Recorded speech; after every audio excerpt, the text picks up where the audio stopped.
बालेन शाह कि हर्क सम्पाङ? अब इमान्दार सोझो जनजातिको छोरो होइन, बालेन जतिको कुटिल डरलाग्दो विदेशी दलाल जुन भूमिका खेलिरहेछ होइन, बकेर हर्कका पनि गजबी त उनीहरू सपोर्ट हुने नि थियो विगतमा, भए पनि भने मैले धरानमा चाहिँ नि चर्च अगाडि गाई काट्ने लगायतका भूमिकाहरू होइन।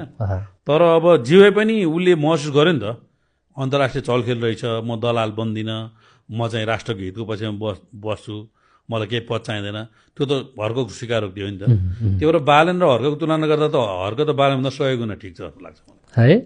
त्यो उहाँले एउटा स्ट्याटस पनि राख्नुभएको थियो होला, जब इन्डियन एम्बेसीमा गएर शपथ लिनुपर्छ कि इन्डियन एम्बेसीमा सोध्नुपर्छ भने चाहिँ म झस्केँ टाइपको पनि उहाँले एउटा अभिव्यक्ति केही दिनुभएको थियो। त्यो त यो देश चाहिँ अन्तर्राष्ट्रिय चलखेलमा फस्यो, यो देशलाई डुबाउनु खोज्दैछन्, त्यसको मतियार बालेन हो भनेर बुझेपछि म चाहिँ निस्केँ भनेर उनले जुन भनेर बालेनको बारेमा जुन कुरा बोल्ने आँट गरे होइन, त्यो भएर बालेनभन्दा हर्क त 100 गुणा राम्रो भन्न सकिन्न, आफूले पुऱ्यायो उनले जस्तो लाग्छ।